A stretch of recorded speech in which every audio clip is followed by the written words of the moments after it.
주신 말씀을 통해서 세상을 위한 예수님의 기도, 이런 제목으로 하나님 말씀 함께 나누겠습니다. 군대에 산 소대장이 병사들을 모아놓고 물어봤습니다. 너희 중에 피아노 잘 치는 애 없니? 했더니 한 병사가 손을 들었어요. 예, 제가 좀 피아노 좀 칩니다. 그래, 너 피아노 좀 오래 다뤘어? 예. 다시 확인한 후에 병사에게 지시했습니다. 야, 너 저기 피아노 좀 옮겨라. 또 며칠이 지나서 이 소대장이 병사들을 모아놓고 물어봤습니다. 야, 너희 중에 미술 전공한 애 없냐? 그랬더니 한 병사가 또 손을 들었어요. 예, 제가 그림 좀 그렸습니다. 그러자 이 소대장이 또 지시합니다. 잠시 후에 우리 족구할 텐데 운동장에 줄 좀 그어라. 또 며칠이 지나서 다시 이 소대장이 병사들을 모아놓고 물어봤어요. 야, 너희 중에 검도하는 애 없냐? 그랬더니 한 병사가 예, 제가 좀 검도했습니다. 몇 단이냐? 2단입니다. 아주 흡족한 표정을 지으면서 야, 우리 라면 끓여 먹을 텐데 파 좀 잘라라. 자, 여러분, 피아노 전공한 애한테 피아노 옮겨라. 또 미술 전공한 애한테 족구장에 줄 좀 그어라. 검도한 애한테 파 좀 썰어라 하면 그들의 재능이 좀 아까워요? 안 아까워요? 좀 아깝죠? 고작 그러려고 그랬나? 이런 생각 들죠? 여러분, 그런데 우리가 한 해를 시작하는 우리의 새해의 소망이 좀 그런 거 아닐까 싶습니다. 우리 새해의 소망을 계속 들어보면 우리 대부분은 새해 돈 더 많이 벌게 해주세요. 더 잘 되게 해주세요. 이런 것들이 우리의 소원일 때가 많죠. 하나님이 우리에게 주셨던 재능을 가지고 그냥 밥 잘 먹는 데다만 쓰기에는 너무 아깝지 않아요? 우리에게 주신 재능을 돈 버는 데만 쓰기에는 좀 아까워요, 안 아까워요? 네, 좀 아까운 느낌이 들어요. 우리에게 그것도 필요한 건 맞는데 우리의 본분에 좀 집중할 수 있으면 좋겠다, 이런 생각 들지 않습니까?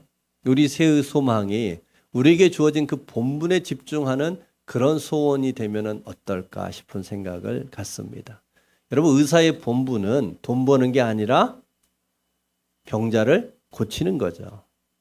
교사의 본분은 자기 스펙 잘 짜서 좋은데 시집장가 가는 게 아니라 학생들을 잘 가르쳐서 그들을 아름다운 인생 되게 만드는 거죠. 우리의 일터의 본분은 먹고 살기 위해서 어쩔 수 없이 일하는 것이 아니라 일터의 본분은 그 함께 일하게 하는 사람들을 사랑하고 이 사회를 넉넉하게 돌아가게 만드는 한 사명자로 우리 각각을 일터에 보냄받은 거 아닐까요? 여러분, 분명히 피아노 옮기는 것도 필요하고 또 족구장에 줄을 긋는 것도 필요하고 파 써는 것도 필요한데 그것만 하기에는 아깝잖아요.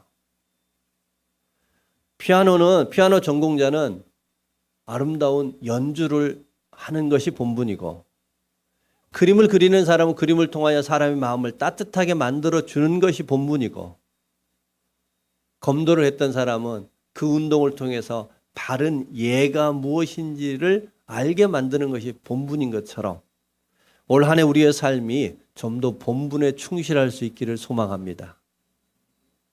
오늘 예수님의 기도는 우리가 지금 세 번째 살피고 있는데 요한복음 17장의 기도가 17장 전부가 기도인데 처음에는 예수님 자신을 위한 기도, 우리를 위한 기도, 그리고 이제 오늘 세상을 위한 기도를 하고 계십니다.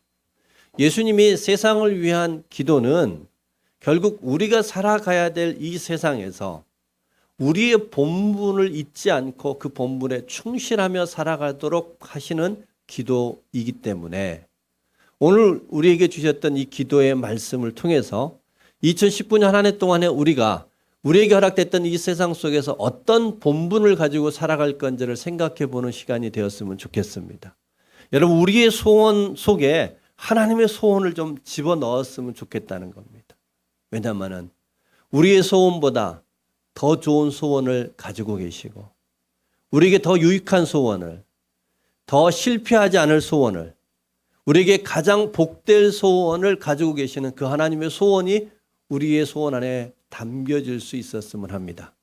곧 우리가 살아가야 될 2019년도 우리가 살아가야 될 이 세상 속에 하나님은 우리를 위하여 무엇을 기도하고 계시는지, 이 세상 속에 우리는 어떤 본분을 감당하면서 살아가야 될지를 오늘 주신 말씀을 통해서 하나하나 살펴보면서 저와 여러분이 올 한 해 동안에 하나님이 기대하시는 참 본분을 감당하는 그런 삶 되었으면 좋겠습니다. 오늘 그러기에 예수님이 세상을 위하여 어떤 기도를 하셨는지를 통해서 우리의 본문들을 생각해 보았으면 합니다. 예수님은 세상을 위해서 무엇을 기도하실지 한번 살펴봅니다. 먼저는 세상이 예수님을 믿고 구원받도록 기도하셨다 하는 겁니다. 여러분, 예수님이 세상이 예수 믿고 구원받도록 기도하신 것, 여러분 그 기도가 우리에게 무슨 복이 될까 이런 생각이 언뜻 듭니다. 예를 들어서 자녀들이 듣는데 엄마가 하나님 우리 아이 공부 잘하게 해주세요라고 매일 기도하면 그 기도는 축복의 기도같이 보여요? 억압하는 기도같이 보여요? 네, 억압하는 소리 아닐까요? 여러분 세상에서도 고객 유치해라, 물건 팔아와라, 이게 제일 힘들잖아요. 교회에서도 제일 힘든 게 안 믿는 사람 전도하는 게 제일 힘들죠. 해보려고는 안 했으니까 힘든지 모르는데 해보려고 하면은 힘들어요, 안 힘들어요? 네, 되게 힘듭니다. 예수님이 세상 사람들 다 예수 믿고 구원 얻게 해주세요, 그들이 교회 다니게 해주세요라고 기도했다는 겁니다. 그런데 그것이 우리에게 짐이 아니라 부담이 아니라 억압이 아니라 잘 들여다보면 그 안에 예수님의 깊은 사랑이 있습니다. 고귀함이 있습니다. 오늘 말씀 다시 한번 읽어볼까요? 21절 말씀입니다. 같이 한번 읽습니다. 아버지여, 아버지께서 내 안에 내가 아버지 안에 있는 것 같이 그들도 다 하나가 되어 우리 안에 있게 하사 세상으로 아버지께서 나를 보내신 것을 믿게 하옵소서. 아멘. 예수님이 세상을 위해서 기도하십니다. 예수님이 세상을 바라보시면서 첫 번째로 갖는 마음은 하나님, 저들이 사망 가운데 있습니다. 저들이 예수를 믿고 나를 믿고 저들이 다 구원을 얻었으면 좋겠습니다 라는 마음이 앞설 겁니다. 여러분, 부모라는 것은 다 자녀를 바라볼 때 자녀의 좋은 점을 기뻐하지만 자녀가 가난하면 가난한 자에게 마음이 가죠. 허약한 자녀를 보면 허약한 자녀한테 마음이 갑니다. 여러분, 비 오는 날은 남학 심판을 아들에게 마음이 가는 것이고 햇볕이 쨍쨍 내려쬐는 날은 아니 반대인가요? 비 오는 날은 집심파는 아들에게 마음이 가고 햇볕이 쨍쨍 쬐는 날은 남학 심판은 아들에게 마음이 가는 게 인지상정이죠. 그게 부모 마음입니다. 우리 예수님의 마음도 그렇다는 것입니다. 세상을 보니까 그들이 긍휼히 여겨져서 하나님 저들이 믿었으면 좋겠습니다의 기도입니다. 그런데 오늘 기도를 잘 들여다보면 저들이 믿게 해주세요라고 얘기하지 않고요. 주님이 그 21절 후반부에 보면은 나를 보내신 것을 믿게 하옵소서. 뭘 믿게 해달라는 겁니까? 아버지께서 예수 그리스도를 보내신 것을 믿게 해달라는 것입니다. 이 말은 예수님께서 이 땅에 오셨던 목적을 바로 알게 해달라는 겁니다. 우리는 성탄절을 통해서 예수님에게 주어진 두 이름을 살펴보았습니다. 먼저는 예수란 이름이죠. 그 이름은 자기 백성을 죄에서 구원할 자라는 뜻이라겠어요. 그러니까 먼저 예수님이 이 땅에 오셨던 이유는 예수의 이름으로 오셨습니다. 우리의 죄를 용서해 주기 위해서, 우리의 허물을 가려주기 위해서 예수의 이름으로 오셨습니다. 그러나 예수의 이름으로 오시던 진짜 목적은 임마누엘 하기 위함이라겠죠. 그래서 예수님이 이 땅에 오셨던 진짜 목적은 임마누엘이었습니다. 하나님이 함께 하기 위함이었습니다. 그러니까 예수님이 이 땅에 오신 것을 믿게 해달라는 이야기는 그들이 다 하나님과 함께 살아가게 해 주옵소서라는 기도죠. 다르게 바꾸면 하나님, 세상 사람들이 다 하나님을 누리게 해 주옵소서. 하나님의 도움을 풍성하게 받으며 살게 하여 주옵소서. 하나님과 함께 살아갈 수 있도록 도와주시옵소서라는 기도입니다. 여러분, 우리는 세상이 예수를 믿고 구원을 얻게 하는 것은 교회의 숫자를 늘리기 위함이 아니라는 겁니다. 그들이 사망에서 생명으로 옮겨지는 거 귀한 일이지만 주님이 정말 바라고 싶은 것은 뭐냐면 하나님은 우리에게 가장 좋은 것을 주고 싶은데 그들이 믿음 밖에 있어서 그것을 누리지 못한 것에 대한 안타까움. 여러분이 정말 사랑하는 사람이 있어요? 그리고 그 사람에게 주고 싶은 것이 있어요. 그럴 때 여러분 주지 못하면 안타깝죠? 주님의 마음이 그런 겁니다. 주님이 세상을 향한 기도, 새해를 살아가는 우리가 이 세상 속에서 이런 해가 됐으면 좋겠어라고 하나님이 바라시는 기대함이 있다면 믿음을 통해서 하나님의 것을 풍성히 누리는 자가 되라는 겁니다. 하늘에 태양이 떠 있습니다. 한결같이 빛을 내려줍니다. 그런데 구름이 끼고 먹구름이 끼며 태양빛이 우리에게 비춰지지 않죠. 여러분, 우리가 하나님의 그 사랑과 하나님의 풍성함을 누리지 못하는 것은 주시지 않기 때문이 아니라 믿지 않기 때문이요, 가리워져 있기 때문이에요. 하나님은 그것을 거두도록 기도하십니다. 하나님의 그 사랑이, 하나님의 돌봄이, 하나님의 기쁨과 축복이 우리에게 임하는 것을 가로막고 있는 그 불신과 제약들을 거두어 달라고, 하나님 그 믿음을 달라고 기도하는 것입니다. 여러분, 그러기에 오늘 한 해 동안 우리 모두의 삶 속에 하나님을 믿는 은혜가 충만하기를 바랍니다. 믿게 하는 은혜들이 우리 가운데 넘치기를 소망합니다. 자, 그런데 이 기도를 좀 깊이 생각해 보면은 이런 의문이 들어요. 하나님, 예수님, 그렇게 기도할 게 아니라 하나님이 능력을 보여주시면 되잖아요. 그런 마음 들어요, 안 들어요? 여러분, 누군가에게 믿게 하려고 애써 보면은 참 잘 안 믿어요. 그럴 때 마음 안에 드는 게, 하나님, 이 사람 꿈에 한번 나타나셔서 협박 한번 해주세요. 그런 마음 들어요, 안 들어요? 들어요. 여러분, 인천 하늘에 이번 주일날 교회 안 가면 너희 다 죽어? 한번 써주시면 좋을 것 같아요, 안 될 것 같아요? 그러면 그 주에 인천에 있는 교회들 다 미어 터지지 않을까요? 그랬으면 좋을 것 같아요. 그런데 그렇게 하지 않는 이유에 대해서 몇 달 전에 한번 나눈 적이 있죠. 하나님은 우리를 굴복시키는 게 목적이 아니라 사랑이 목적이라고. 할렐루야. 하나님이 우리에게 강한 능력으로 우리를 굴복시킬 수는 있어요. 그런데 하나님이 원하시는 것은 굴복이 아니라 사랑이에요. 하나님과 우리가 사랑의 관계가 되기를 원하시기 때문에 하나님은 더디지만 우리를 위하여 기도하는 겁니다. 세상을 위하여 기도하시는 겁니다. 굴복이 아니라 사랑으로 나오기를 바라는 겁니다. 동시에 오늘 주님께서는 그 세상이 어떻게 믿기를 바라시는지까지 오늘 말씀에 담고 있는데요. 20절 말씀 한 번 더 읽겠습니다. 20절입니다. 내가 비옵는 것은 이 사람들만 위함이 아니요 또 그들의 말로 말미암아 나를 믿는 사람들도 위함이니. 자, 여기서 내가 비옵는 것은 이 사람들은 예수 믿는 사람들인 거예요. 그런데 예수 믿지 않는 사람들을 위하여 기도하는데 그들이 믿게 되기를 원하는데 뭘로 믿냐마는 믿는 사람들의 말로 말미암아 믿게 해달라는 겁니다.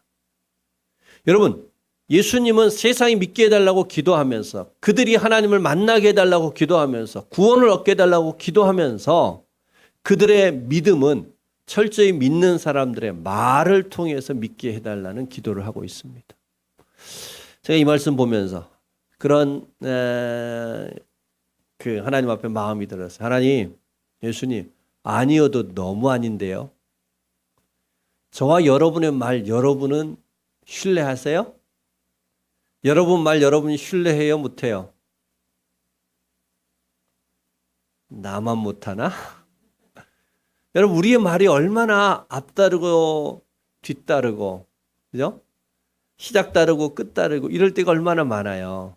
아니, 이렇게 불완전한 우리의 말을 통해서 그 중요한 복음이 전해지기를, 그 중요한 믿음이 선포되기를 주님이 기대하신다. 하나님 아니어도 너무 아닌 거 아니에요? 그런데 좀 더 생각해 보니까 이 말씀이 참으로 귀한 말씀이더라고요.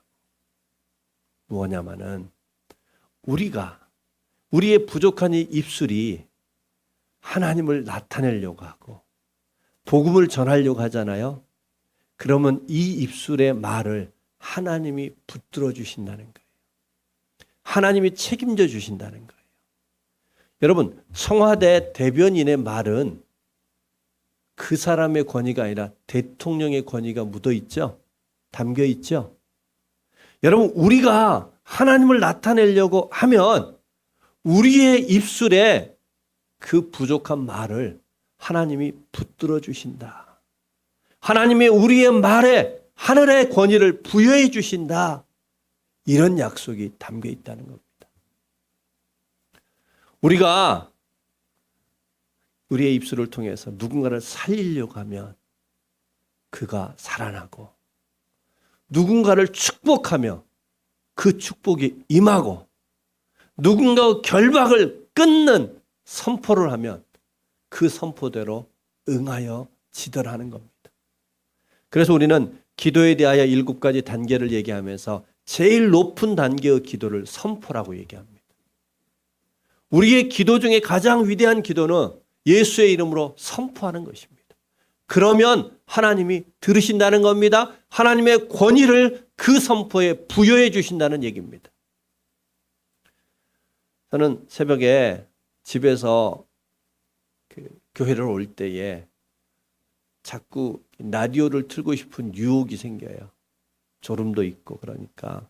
그런데 거의 라디오를 틀지 않습니다. 왜냐하면은 내가 집에서 교회까지 오는 한 30분 정도의 시간 어떻게 쓸까를 오랫동안 고민하다가 내가 집에서 교회 오는 그 30분 시간, 우리 교회의 제일 중요한 것을 내가 믿음으로 선포하는 시간이 돼야 되겠다 생각하고요. 그 시간 라디오를 틀지 않고요. 선포를 합니다. 하나님, 우리 하장로님 복수가 마르게 하여 주옵소서. 내가 예수 이름으로 명하노니 복수가 마를지어다. 우리 하장로님 다시 일어날지어다. 하나님 앞에 다시 쓰임받을지어다. 우리 청년들 좋은 배우자를 만날지어다. 계속해서 선포를 하면서 옵니다.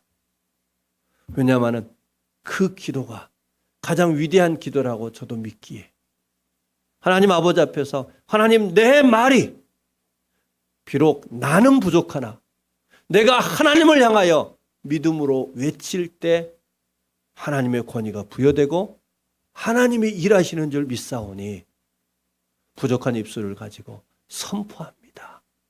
이 마음 가지고 하나님 앞에 기도합니다. 여러분, 우리의 말은 극히 보잘것없는 아무도 주목하지 않는 말이지만 이 입술을 통해서 하나님을 나타내려고 할 때에 그 입술을 통하여 세상은 복음을 들을 것이고 세상은 믿음을 갖게 될 것이고 세상은 돌이켜 하나님 아버지 앞에 나오는 아름다운 역사, 그리하여 하나님의 풍성함을 누리는 복된 역사가 우리의 입술을 통해서 새해도 계속되기를 소망합니다. 올 한 해 동안에 우리의 입술을 통해서 위로의 입술이 되게 하고 축복의 입술이 되게 하고 살리는 입술이 되는 아름다운 역사의 있기를 소망합니다. 그런 우리를 통해서 하나님은 이 세상이 믿게 되기를 원합니다. 요즘 베트남은 박항서 감독 때문에 행복해하고 있죠. 이 베트남에 박항서 감독 한 사람 때문에 우리나라 기업 매출이 나날이 올라간다고 그래요. 어떤 가게는 한국 사람한테는 자기 가게에서 파는 물건 하나를 무조건 공짜로 주겠습니다. 이렇게 공약을 내건 가게도 있다고 합니다. 왜 그들이 우리와 총을 맞대었던 나라 아니에요? 사실은 풀기 어려운 역사가 있는 나라 아니에요? 그 나라가 지금은 대한민국을 가장 좋아하는 나라로 여기게 된 이유가 어디 있어요? 박항서 감독 한 사람 때문이죠. 그가 대한민국 사람이라는 이유 때문입니다. 여러분, 하나님의 기대함이 이런 거 아닐까요? 우리가 하나님을 믿는 사람이라는 이유 때문에, 우리가 하늘에 속한 사람이라는 이유 때문에 세상 사람들이 하나님을 좋아하고 하나님의 사람으로 바뀌어지는 역사가 일어나는 것. 이것이 하나님이 우리에게 주었던 귀한 본분이요, 세상을 살아가는 우리의 삶의 이정표인 것을 기억하고 올 한 해 동안에 여러분, 우리가 파도 썰고 줄도 긋고 표 하나도 옮기되 우리의 본분에 맞게 쓸 줄 아는 저와 여러분 되기를 소망합니다. 우리의 입술을 통해서 세상이 믿음을 갖고 하나님 앞에 돌아오게 만드는 아름다운 삶을 살아가는 저와 여러분이 되셨으면 좋겠습니다. 두 번째로 예수님께서 세상을 위하여 어떤 기도를 하셨을까 하는 겁니다. 세상이 예수님의 영광을 보도록 기도하셨습니다. 24절 말씀 우리 같이 한번 읽겠습니다. 아버지여, 내게 주신 자도 나 있는 곳에 나와 함께 있어 아버지께서 창세전부터 나를 사랑하심으로 내게 주신 나의 영광을 그들로 보게 하시기를 원하옵나이다. 내게 주신 나의 영광을 그들도 보게 하기를 원한다. 보게 해 주옵소서. 그들도 그 영광을 누리게 해 주옵소서. 이런 기도입니다. 여러분, 예수님이 몇 시간 후에 십자가에서 돌아가셔야 됐어요. 여러분, 아버지께서 예수님에게 주셨던 영광이 뭐예요? 십자가의 죽음이에요. 여러분, 십자가의 죽음이 영광스럽게 보일까요? 여러분, 십자가의 형벌은 모든 사람이 다시 기억하지 말라고 주는 형벌이었어요. 가장 잔혹한 형벌이었어요. 생각도 하기 싫은 형벌이었어요. 십자가라는 말도 듣기 싫을 만한 저주의 용어였어요. 그와 같은 십자가의 길을 걸어가셨던 예수님이 아버지가 내게 주었던 영광이라고 말합니다. 왜 그래요? 왜 예수님의 십자가가 영광이에요? 그것은 하나님의 영광을 위한 길이었기 때문입니다. 온 세상을 영화롭게 하기 위한 영광이었기 때문입니다. 우리나라는 지금 전직 두 분 대통령께서 감옥에 갇힌 몸이 됐습니다. 여러분, 대통령이라는 권위는 최고의 권위죠. 우리나라에서 가장 영광스러운 자리죠. 그들의 이와 같은 영광이 지금 가장 비참한 모습으로 추락한 이유가 어디에 있을까요? 그것은 자기에게 줬던 힘과 자기에게 줬던 능력을 자기 영광을 위하여만 썼기 때문이죠. 여러분, 한 해가 마무리되어지는 쯤에 되면은 우리 얼마 전에 다 겪었던 것처럼 방송국에서 연예대상, 가요대상, 각각 스포츠인들을 모아놓고 하는 시상식들이 있습니다. 여러분, 정말 별들의 잔치 아니에요?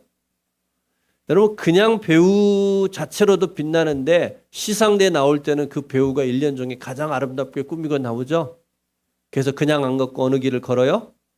레드카펫을 걸어요.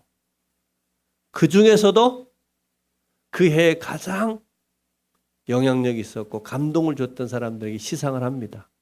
정말 세상에서 보여지는 최고의 영광의 자리들이 아닐 수가 없습니다. 그런데 여러분, 세상이 보여지는 영광들에 대해서 성경은 아주 정확하게 우리에게 한 말씀을 주고 계시는데 제가 한 말씀 읽어드립니다. 베드로전서 1장 24, 25절입니다. 모든 육체는 풀과 같고 모든 영광은 풀의 꽃과 같으니 풀은 마르고 꽃은 떨어지되 오직 주의 말씀은 세세토록 있도다. 아멘. 여러분, 우리가 보여지는 그 영광들, 지금 두 전직 대통령이 우리에게 보여주는 것처럼 또한 많은 연예인들이 그와 같은 화려한 영광의 자리에 있으나 이런저런 모습으로 추락하는 것을 우리에게 보여주는 것처럼 보여지는 영광은 풀처럼 마르고 꽃처럼 떨어진다는 겁니다. 그런데 하나님의 말씀은 세세토록 있도다. 여러분, 예수 그리스도의 영광이 오늘까지 계속 이어지는 이유가 어디 있을까요? 여러분, 오늘 우리가 살고 있는 지구상에 23억 명이 예수를 나의 구주로 믿습니다. 33%의 인구가 예수를 믿고 있습니다. 그 믿는 사람들, 아니 믿지 않는 사람들까지 예수를 영광스럽게 여기는 이유는 그분은 보여지는 영광을 쫓지 않고 마르고 떨어지는 영광이 아니라 오직 세세토록 있는 하나님의 말씀의 길을 묵묵히 걸어가셨기 때문에 그분의 영광은 떨어지지 않는 영광이 되는 것이요. 오늘 우리에게도 그 영광을 보이며 그 영광의 삶을 살기를 원하는 것은 하나님, 세상이 특별히 예수를 믿는 자들이 하나님의 말씀의 길을 따름으로 말미암아 세세토록 꺼지지 않는, 마르지 않는, 떨어지지 않는 영광의 삶을 살게 하여 주옵소서라고 기도하셨던 겁니다. 저와 여러분의 올 한해의 삶에 이런저런 소원함이 있을 수 있는데 특별히 그 중심에 하나님이여 내가 주의 말씀대로 살게 하여 주옵소서. 세세토록 마르지 않는 하나님의 말씀을 따라 살아가는 그러한 믿음의 삶 되게 하여 주옵소서. 이와 같이 간구할 수 있는 저와 여러분이 되기를 소망합니다. 여러분, 하나님의 말씀의 길을 간다는 것 결코 화려한 길이 아닙니다. 하나님의 말씀대로 살아간다는 것 좁은 길입니다. 예수님께서 십자가의 길을 걸어가셨던 것처럼 아무도 가지 않으려고 하는 길일 수 있습니다. 더디 가는 길일 수 있습니다.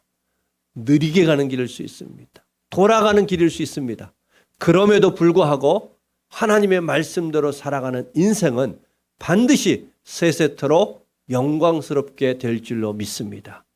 보여지는 영광이 아니라, 화려한 영광이 아니라 말씀을 따르는 영광을 우리가 이루었으면 좋겠다는 주님의 기도가 올 한 해 동안 우리의 삶을 통해서 응답되고 성취되어지기를 소망합니다.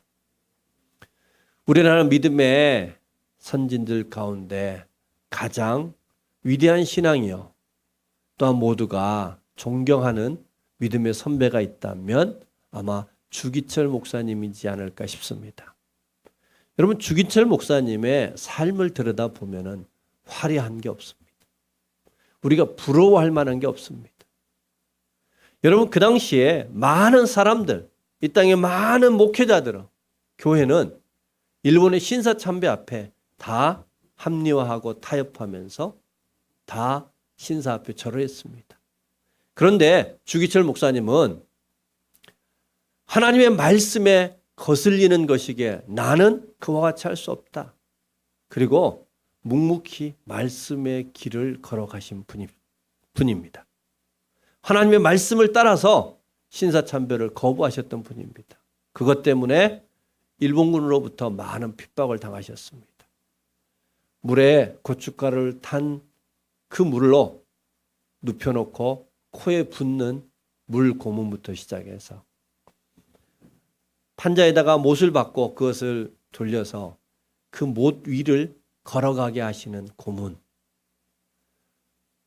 이쑤시개처럼 대나무를 깎아서 손톱마다 그 손톱 아래를 찌르는 고문, 때리고 그를 먹이지 않는 숱한 고문을 그에게 행했습니다. 그 고문의 아픔을 가중시키기 위해서 노모를 모셔다 놓고 부인을 앞에 앉혀놓고 10살 된 아들을 앞에 앉혀놓고 주기철 목사님의 옷을 벗기고 매질을 하며 동일한 그러한 핍박들을 계속했습니다.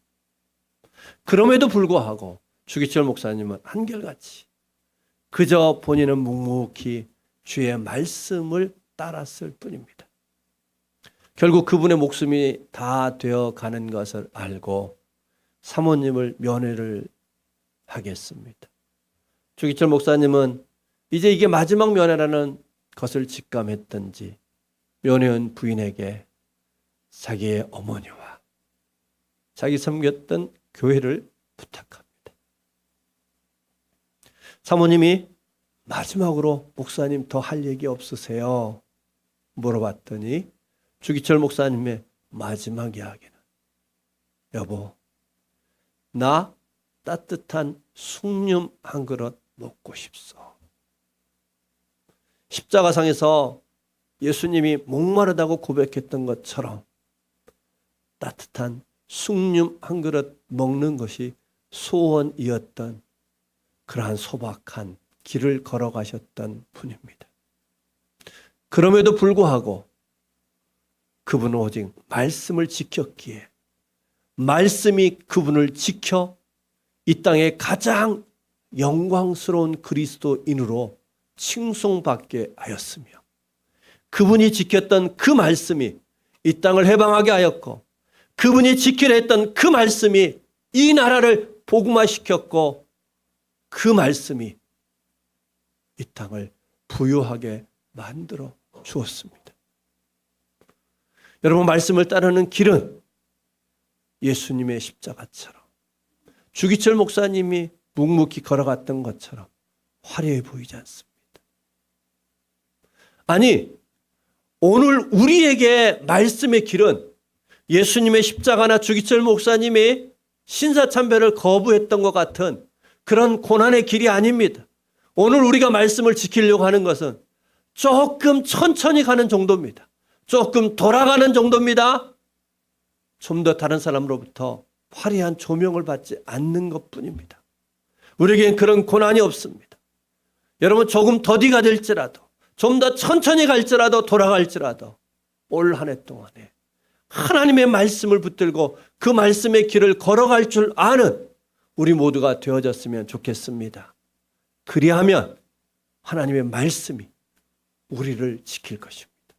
그 말씀이 우리를 영광스럽게 해줄 것입니다. 여러분, 저는 개인적으로 낚시를 좋아하는데 잘 갈 기회가 없어서 요즘 낚시 예능 프로 중에 도시 어부라는 게 있어요. 그래서 시간이 허락되면 이렇게 보려고 해요. 그런데 요즘 한참 방어, 삼치, 부시리 큰 물고기를 낚는데 무슨 미끼를 쓰냐 봤더니요, 메탈이라고 하는 가짜 미끼를 써요. 요만한 가짜 물고기 모양을 만들어 놓은 메탈이라는 가짜 미끼를 쓰는데 그 가짜 미끼가 일반 고기보다 훨씬 더 화려합니다. 빛이 반짝반짝 나요. 총천연색의 빛깔로 얼마나 예쁘게 만들어 놨는지 몰라요. 왠지 아셔요? 고기들이 그 화려한 가짜 미끼를 화려하면 화려할수록 더 덥석 물기 때문에. 여러분, 우리의 삶도 어쩌면은 그 고기들처럼 화려해 보이는 세상의 영광을 덥석 물려하고 있지는 않은지, 화려한 영광을 붙들려고 몸부림치고 있지 않은지, 가짜 미끼가 넘어지게 하는데, 가짜 미끼가 우리의 방향을 잃어버리게 하는데, 가짜 미끼가 우리의 초심을 흔드는데 우리 또한 그 가짜 미끼를 덥석 물려하지 않은지 돌아봤으면 합니다. 우리 믿음의 길, 하나님께서 우리에게 주고 싶었던 세세토록 쇠하지 않는 영광은 철저히 말씀의 길을 걸어가는 데 있음을 기억하고 올 한 해 우리 모두가 하나님 앞에서 하나님, 더뎌도 좋습니다. 돌아가도 좋습니다. 하나님의 말씀을 길 삼고 살게 하여 주옵소서. 여러분, 올 한 해 하나님이 우리에게 표대 삼으라고 줬던 말씀이 있죠. 매 주일마다 여러분에게 주시는 말씀이 있죠. 하나님, 내가 그 말씀 길 삼고 살아가게 하여 주옵소서. 그리하면 그 말씀이 나를 영화롭게 하는 그 영광을 내가 기대합니다. 가짜 미끼와 같은 세상의 화려한 영광이 아니라 말씀이 나를 영화롭게 하는 그 길을 걸을 수 있도록 도와주십시오. 예수님의 기도가 우리의 기도가 되기를 소망합니다. 예수님의 기도가 우리의 삶을 통하여서 성취되기를 소망합니다. 여러분, 올 한 해 우리 모두가 하나님 앞에서 근사한 삶을 살았으면 좋겠습니다. 멋진 삶을 살았으면 합니다. 그러기 위해서 우리 주님께서 우리가 살고 있는 이 세상을 향한 기도를 다시 한번 귀 기울여 보십시다. 예수님은 우리의 입술을 통해서 이 세상이 믿음을 갖기를, 이 세상이 구원을 얻기를 바라십니다. 그것은 숫자 늘리기 위함이 아니라고 했습니다. 우리 모두가 그 하나님을 누리라는 겁니다. 그 하나님의 복을 입고 살라는 겁니다. 하늘의 태양이 사라진 게 아닌데 먹구름이 들여져 있는 인생들, 그 구름을 헤치고 우리 안에 하나님의 사랑의 그 빛이, 하나님의 풍성함의 빛이, 하나님의 그 만족하는 빛이 우리의 심령 안에 임할 수 있도록 여러분 먼저 우리의 입술을 거듭나게 하는 은혜가 있기를 소망합니다. 여러분 우리의 입술을 통해서 축복하십시다. 살리십시다. 복음을 전하십시다. 그래야 이 세상이 믿게 만드는 일에 우리의 입술을 드리는 저와 여러분 되기를 소망합니다. 또한 우리 주님께서 우리를 영화롭게 하기를 원합니다. 세상의 화려한 영화, 마르고 떨어지는 영광이 아니라 영원토록 세세토록 변하지 않는 하나님의 그 영광을 누릴 수 있도록 우리에게 주시는 그 말씀을 길삼고 말씀 따라 하나님의 영광에 들어가는 귀한 삶 살기를 주의 이름으로 축복합니다. 기도하십시다.